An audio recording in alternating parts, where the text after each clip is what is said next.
kami Tuhan adalah hidup yang akan melihat terus mujizat-Mu terjadi di dalam hidup kami.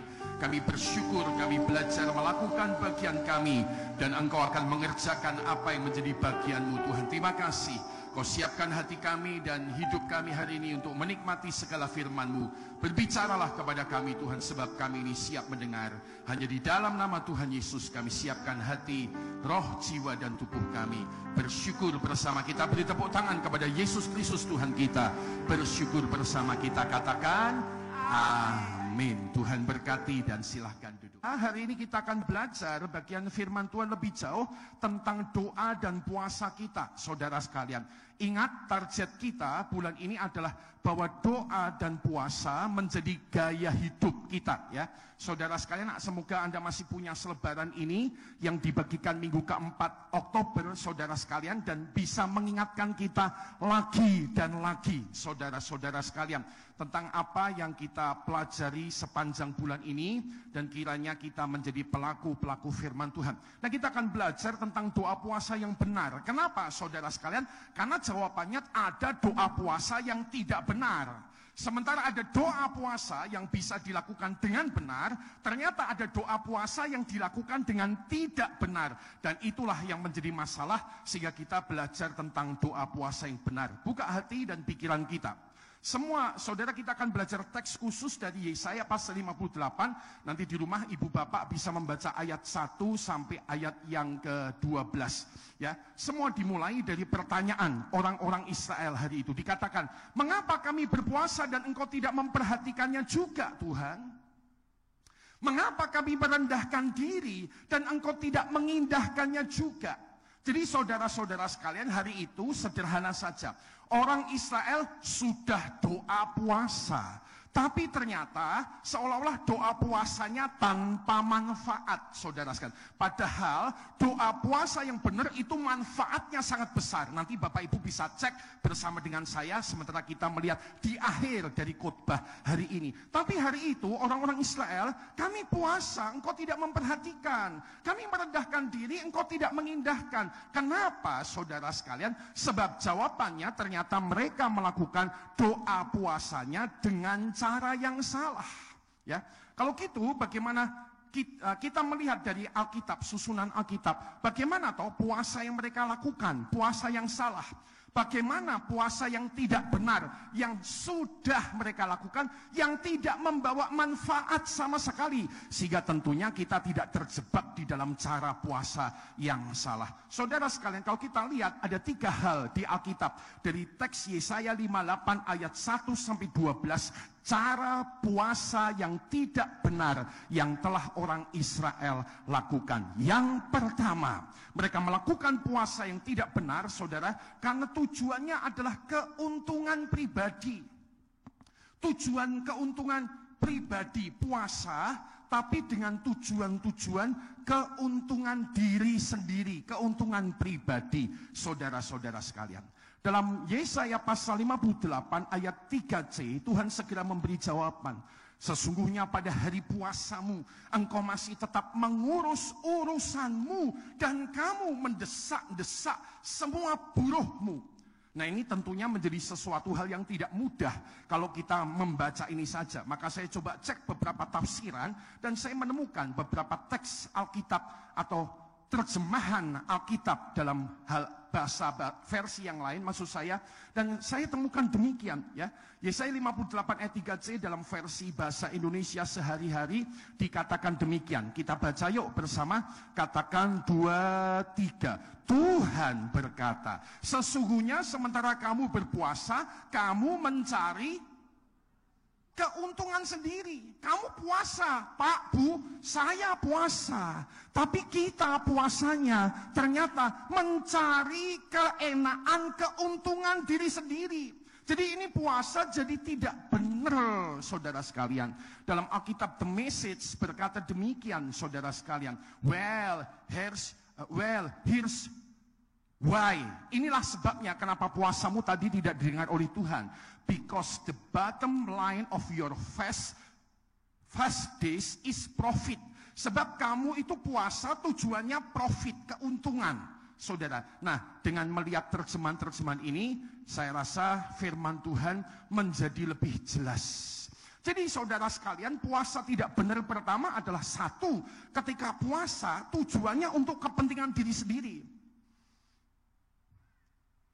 Bisa bertujuan atau seperti apakah bertujuan keuntungan pribadi ya? Atau seperti apakah puasa untuk keuntungan pribadi? Cara-cara apa yang seringkali terjadi di tengah puasa yang untuk keuntungan pribadi? Apa toh yang seringkali terjadi dan dilakukan?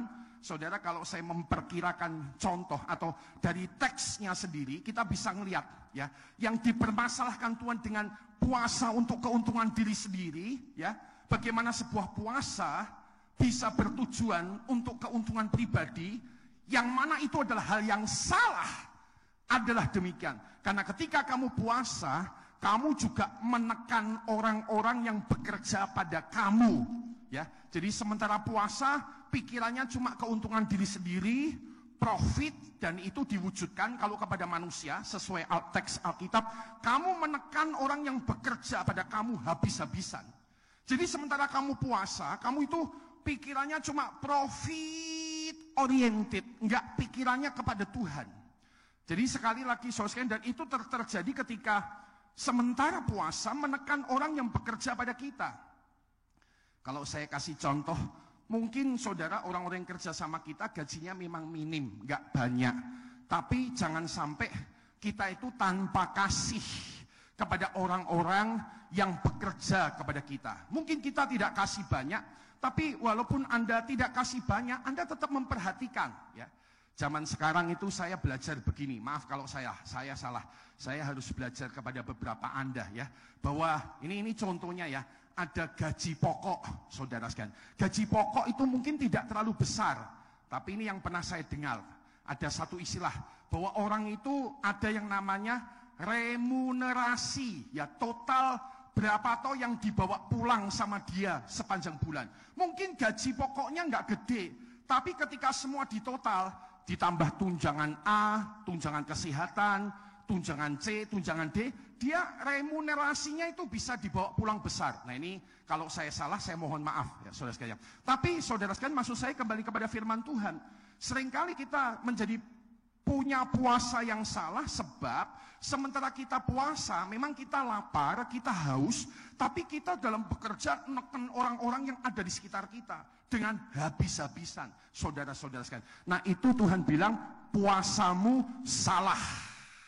Dua, bagaimana sebuah puasa bisa menjadi salah karena bertujuan untuk membawa kepentingan pribadi. Dalam apa yang Tuhan taruh di hati saya adalah puasa itu bisa menjadi salah untuk keuntungan pribadi. Sebab mungkin kita memanipulasi Tuhan lewat doa kita.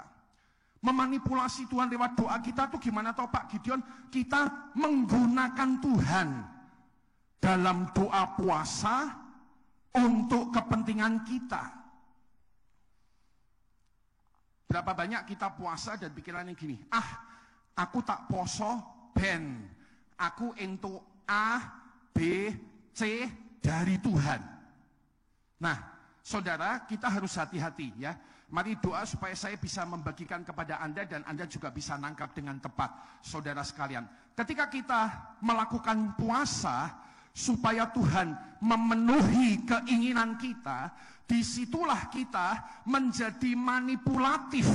Kita menjadi curang sama Tuhan lewat doa puasa kita, yang sebetulnya intinya untuk kepentingan kita sendiri. Nah sekarang kita tentu nanya dong, kalau gitu Pak Gideon, supaya saya tahu saya tidak memanipulasi Tuhan lewat doa puasa saya, apa tandanya? Gini yang Tuhan taruh di hati saya. Kita tahu lewat doa puasa kita, kita tidak memanipulasi Tuhan ketika kita mempercayakan semua hasil dari doa puasa kita kepada kehendak Tuhan. Atau kita mempercayai kebaikan Tuhan. Jadi contohnya gini ya, ini contoh gampang aja. Kita sakit, lalu kita doa puasa, Tuhan sembuhkan aku, sembuhkan aku. Lalu orang-orang yang tidak memanipulasi Tuhan itu begini Bapak Ibu. Ketika doanya tidak dijawab dengan kesembuhan, dia nggak jengkel sama Tuhan. Yang setuju katakan amin, saudara. Dia nggak marah sama Tuhan. Dia tidak ngomong begini, apa jarene doa puasa ada kuasa. Mana nyatane aku tetap sakit. Nah, ketika Anda coba ngontrol Tuhan, bahkan lewat doa puasamu menjadi sebuah doa puasa untuk keuntungan pribadi.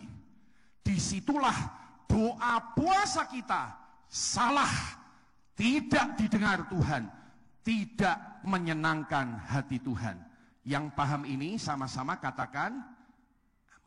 Tujuan puasa itu seharusnya adalah, ya kalau kita mau minta tolong sama Tuhan itu boleh lewat puasa kita.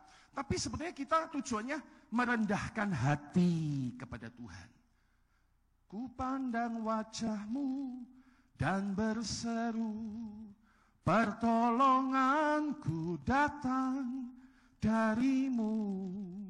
Peganglah tanganku, jangan lepaskan. Katakan, kaulah harapan dalam hidupku. Lalu kita doa puasa. Hasilnya tapi kok seperti sakit saya kok tetap ada ya Pak Gideon? Kok masalah ekonomi saya kok tidak cepat selesai Pak Gideon?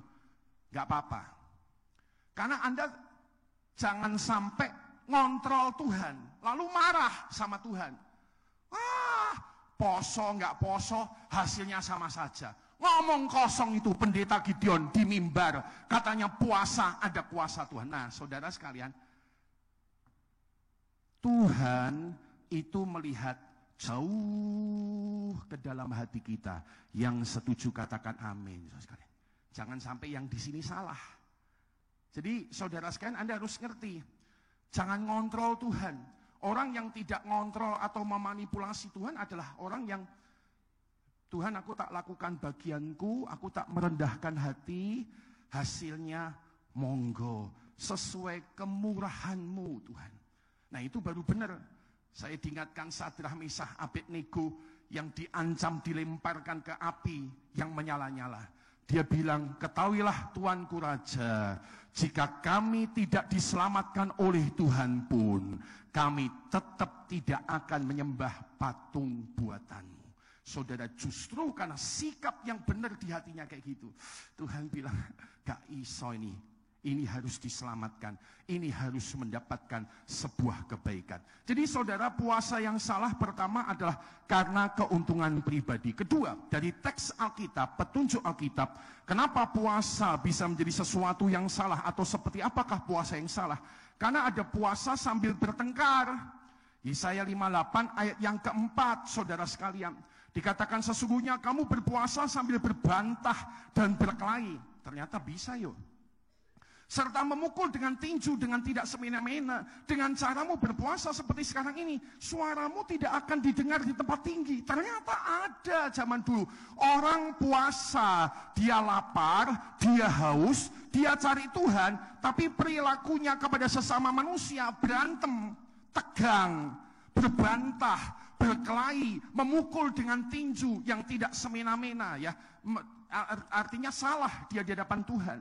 Dalam Alkitab bahasa Indonesia sehari-hari, teks ini ditulis demikian. Sementara berpuasa, kamu berbantah dan berkelahi dan bertindak terus-menerus dengan kekerasan. Jadi puasamu itu salah. Karena puasa memang lapar sama haus, tapi tindakanmu tidak ada perubahan-perubahan sama sekali. Di sini, saudara sekalian, kita belajar puasa itu harus dilakukan dalam perdamaian dengan sesama manusia kita. Yang setuju nangkap sama-sama katakan amin. Puasa itu harus dilakukan dalam perdamaian dengan sesama kita. Yang setuju ngerti katakan amin. Itulah sebabnya satu kali Yesus Kristus dalam Matius pasal 5 ayat 23-24, Yesus ngomong satu prinsip yang penting yang saya sama Anda perlu jalankan dengan setia, Bapak Ibu. Apa prinsipnya? Sebab itu, jika engkau mempersembahkan persembahanmu di atas mezbah, dan engkau teringat akan sesuatu yang ada dalam hati saudaramu terhadap engkau. Kita bilang, Yesus bilang, tinggalkanlah persembahanmu di depan mezbah itu. Pergilah berdamai dahulu. Jadi ini pasti punya konflik.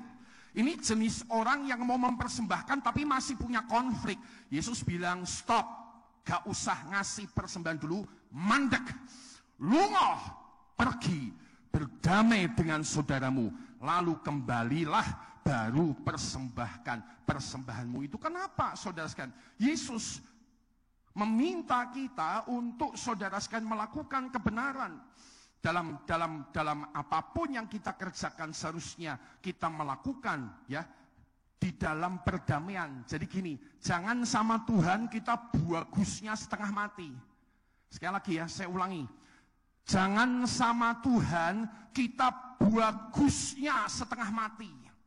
Berkali-kali kita ngomong, yang penting Tuhan tahu hati saya. Yang penting Tuhan tahu hati saya. Saudara sekalian, Tuhan bilang, kasihlah Tuhan Allahmu dengan segenap hatimu, jiwamu, dan akal budimu. Dan hukum yang sama dengan itu adalah yang tahu, sama-sama katakan dengan saya.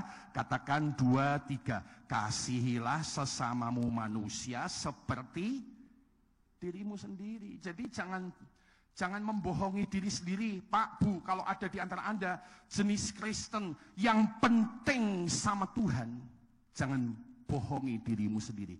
Tuhan bilang, kasih sesamamu manusia seperti dirimu sendiri.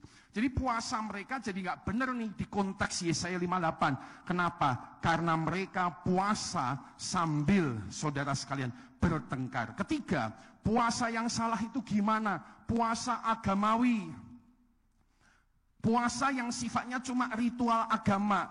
Makanya ini ditegur Tuhan juga di Yesaya 58. Sungguh-sungguh inikah berpuasa yang ku kehendaki dan mengadakan hari merendahkan diri.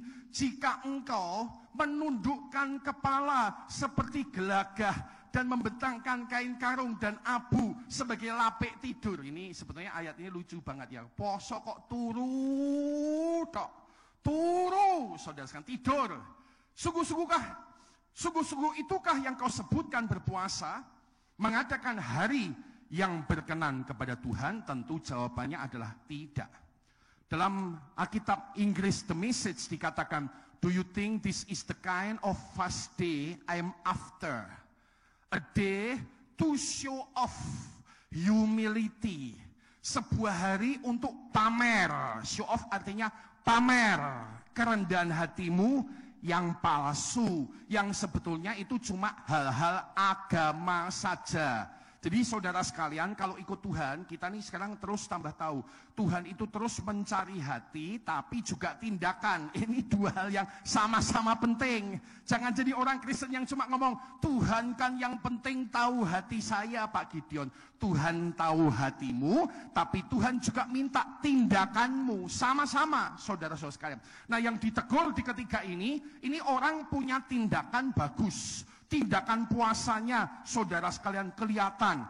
Bahkan kalau di dalam Yesaya 58, mereka, saudara sekalian, menundukkan kepala seperti gelagah ya. Jadi kelihatan lemes, hari itu kerja kayak nggak semangat. Terus koncone tanya, kenapa mas?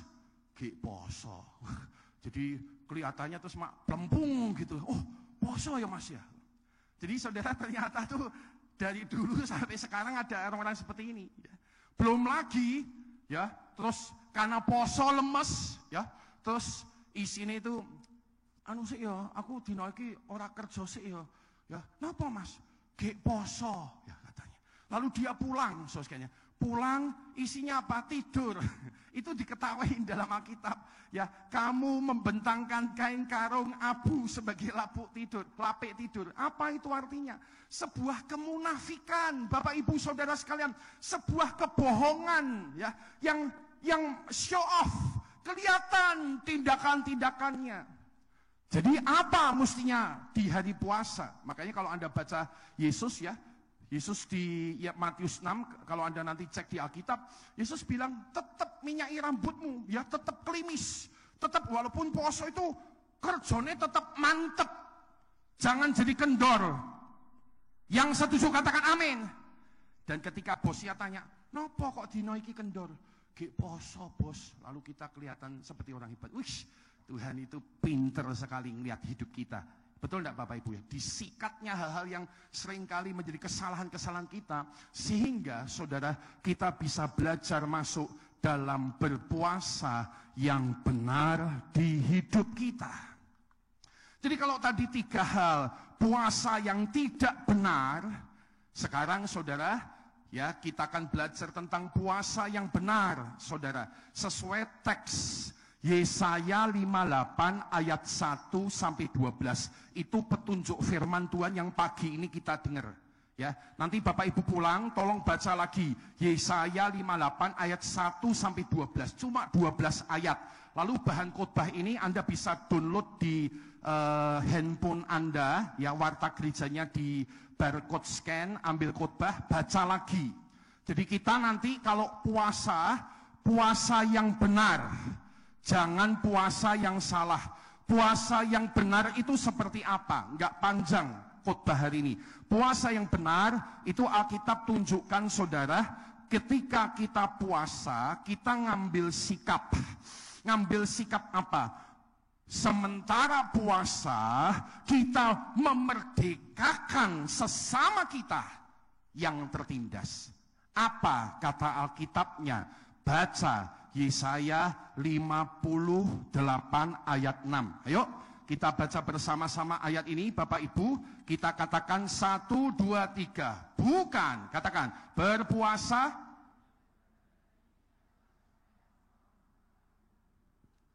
dan melepaskan tali-tali kuk, supaya engkau memerdekakan orang yang teraniaya dan mematahkan setiap kuk. Kalau kita lihat Yesaya 58 ayat 6 ada 4 hal. Berpuasa yang ku kehendaki ialah titik 2. Supaya engkau membuka belenggu-belenggu kelaliman. Melepaskan tali-tali kuk. Supaya engkau memerdekakan orang yang teraniaya dan mematahkan setiap kuk. Ada 4 kalimat di sana yang kalau kita terjemahkan saudara sekalian, itu adalah tentang sementara berpuasa, kita perlu belajar memerdekakan sesama kita. Nah ini nanti yang kita coba cek, apa itu tindakan memerdekakan. Namun sebelumnya terjemahan dalam bahasa Indonesia sehari-hari dikatakan demikian. Ya, inilah puasa yang Tuhan kehendaki. Lepaskanlah belenggu penindasan dan beban ketidakadilan, dan bebaskanlah orang-orang yang tertindas. Nah, saudara-saudara sekalian, ini adalah puasa yang dikehendaki Tuhan. Nah, pertanyaannya gimana nih caranya melakukan ini? Cara melakukan ini gimana? Sementara puasa tapi memerdekakan orang-orang yang tertindas, membebaskan beban ketidakadilan, saudara. Gimana caranya? Ada 2 cara yang saya percaya dapat melengkapi kita pagi hari ini. Yang pertama, sementara kita melakukan pembebasan orang tertindas atau membebaskan sesama kita, itu melalui doa syafaat kita. Jadi, sementara doa dan puasa, Anda belajar syafaat. Syafaat itu kan kita sudah belajar. Doa buat kepentingan orang lain. Jadi tidak hanya terus kepada, nah ini imbangannya. Supaya tidak kepada kepentingan diri sendiri, kepentingan diri sendiri, kepentingan diri sendiri. Syafaat, mikirkan kepentingan orang lain. Tuhan, aku berdoa buat teman jemaatku yang itu, Tuhan, sedang mengalami masalah sakit penyakit, di tempat dia sedang tidur, hiburkanlah Tuhan. Yang kedua, biarlah Engkau juga hadir, menjamah dia. Aku berdoa dalam nama Yesus Kristus, sembuhkanlah dia. Sementara Anda doa syafaat, Anda melakukan firman ini, yaitu melepaskan belenggu penindasan, membebaskan beban ketidakadilan, membebaskan orang-orang yang tertindas. Pertama-tama melalui doa syafaat. Jadi jangan berhenti sama awake dhewe, saudara. Doa puasa itu ini gaya hidup yang baik, ya. Jadi saya sudah saudara sepanjang bulan ini mengikutinya dengan Anda, saya sendiri merasa kembali diingatkan Tuhan, dilatih oleh Tuhan. Dan Ini memang betul, perlu belajar menjadi akhirnya gaya hidup kita. Puasa tidak tergantung waktu-waktu tertentu, tetapi dengan sengaja ya kita menyakiti diri. Memang menyiksa diri, saudara sekalian ya. Rasa haus ketika puasa, rasa lapar ketika perutnya menusuk-nusuk, saudara sekalian ya. Saya mengambil rasa-rasa sakit itu, mengingatnya demikian. Terima kasih Tuhan, dagingku sedang sakit, dagingku sedang tidak enak. Bagus, saya belajar ini bagus buat rohku, walaupun buat dagingku tidak baik ya. Tapi Anda tetap buka puasa tepat pada jam yang baik ya. Ingat, puasa Kristen bukan puasa yang kaku. Kembali kalau Anda lihat nanti lembar hijau ini pulang dibaca ya.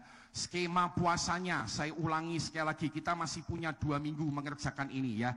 Puasa dari jam 9 malam Kamis malam, bukanya hari Jumat sore jam 17. Itu yang paling maksimal ya. Sementara puasa boleh minum air putih saja. Saya mengingatkan diri saya dan Anda ya. Boleh tidak makan, tidak minum. Seperti isi saya boleh. Aku tidak makan, aku tidak minum, boleh ya. Dia bilang ewang ono aku ya. Dan sepanjang hari itu dia berniat puasa. Saya bilang maju sayang, maju terus, nggak apa-apa, maju. Dagingnya sengaja disakiti, dagingnya sengaja dilukai, saudara-saudara sekalian. Boleh puasa setengah hari saja, boleh disesuaikan dengan kondisi kesehatan masing-masing. Betul-betul sebuah cara puasa yang tidak memberatkan kita, kecuali kita, saudara, mau memutuskan puasa. Nah kembali, Anda bisa membebaskan belenggu orang lain lewat doa syafaat Anda. Pertama, B, tentunya lewat kemudian tindakan-tindakan nyata. Nah saya nggak tahu tindakan-tindakan nyatanya apa. Mungkin bisa berhubungan dengan ini ya. Tindakan-tindakan nyata membebaskan belenggu adalah mungkin salah satunya ketika Anda berbuat kebaikan bagi sesama selama masa puasa Anda itu. Dalam Yesaya pasal 58 ayat 7, yuk kita baca satu ayat ini dengan mantap jemaat pagi.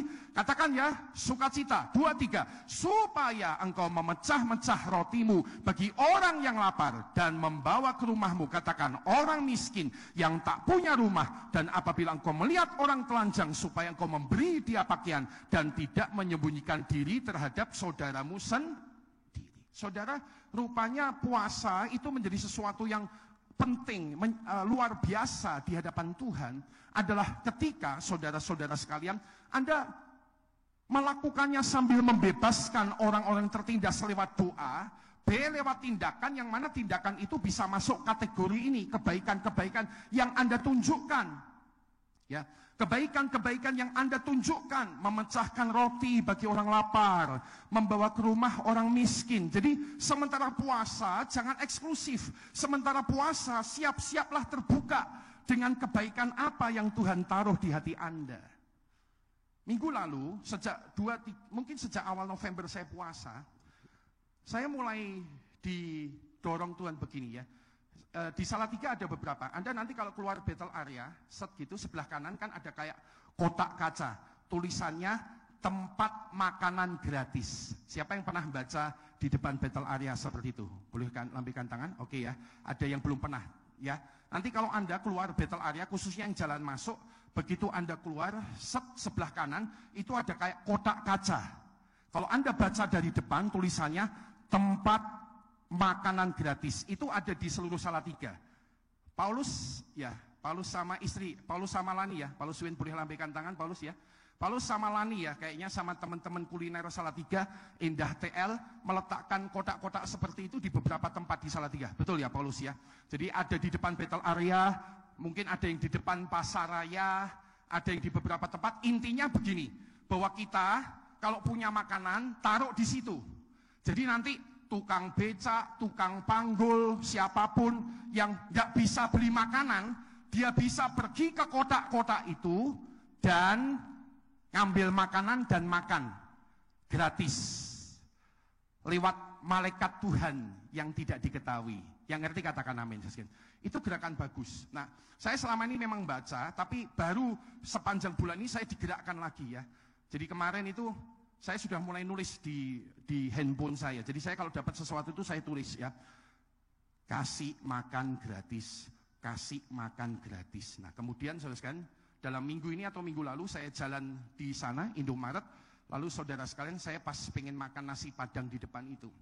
Begitu sama jalan, makan, Tuhan ingatkan, kamu kan pengen ngasih makan gratis. Tempatnya persis di depan mata saya. Jadi saya makan nasi padang di sini, kotaknya itu tulisan makan gratis di depan saya.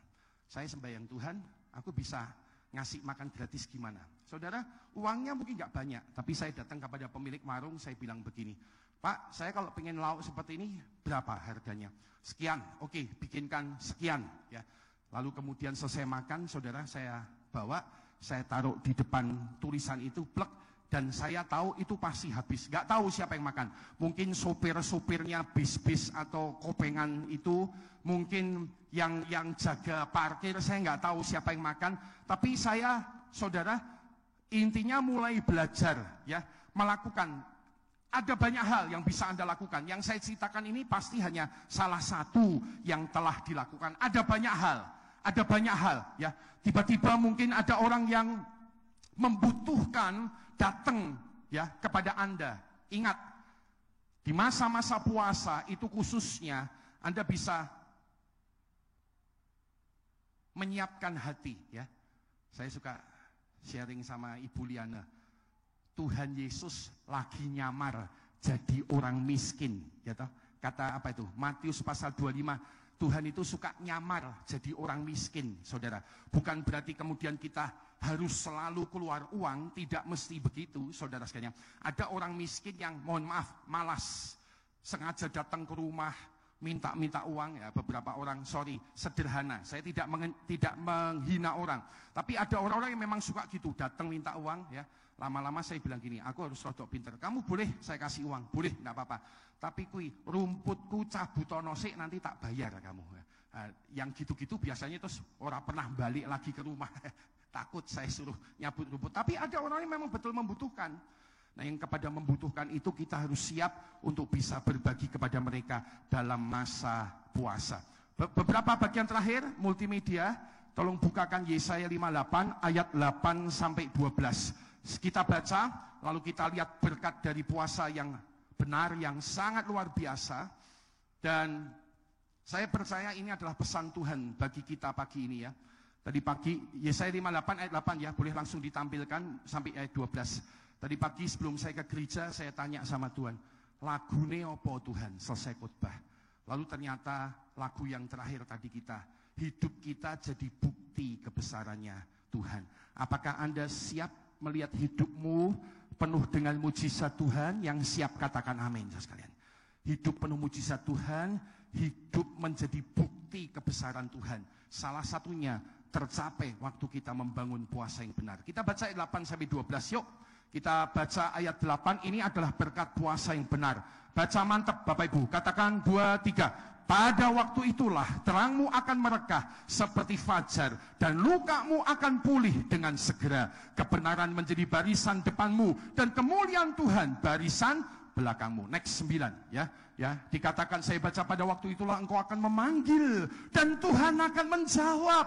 Engkau akan berteriak minta tolong dan dengan cepat Tuhan ngomong. Ia berkata, ini aku. Apabila engkau tidak lagi mengenakan kuk kepada sesamamu dan tidak lagi menunjuk-nunjuk orang dengan jari dan memfitnah. 10, next, dikatakan apabila engkau menyerahkan kepada orang lapar apa yang kau inginkan sendiri dan memuaskan hati orang yang tertindas, maka terangmu akan terbit dalam gelap dan kegelapanmu akan seperti rembang tengah hari. 11, kita baca bersama, katakan 2, 3. Tuhan akan menuntun engkau senantiasa dan akan memuaskan hatimu di tanah yang kering. Katakan, dan akan membaharui kekuatanmu. Engkau akan seperti taman yang diairi dengan baik dan seperti mata air yang tidak pernah mengecewakan. 12, saudara sekalian, kita baca sekali lagi, katakan 2, 3. Engkau akan membangun reruntuhan yang sudah berabad-abad dan akan memperbaiki dasar yang diletakkan oleh banyak keturunan. Engkau akan disebutkan yang memperbaiki tembok yang tembus, yang membetulkan jalan supaya tempat itu dapat dihuni. Saya mau tanya,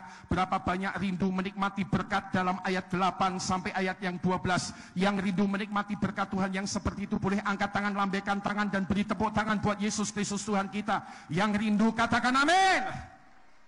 Tapi Jangan ngeklaim berkat Tuhan sembarangan.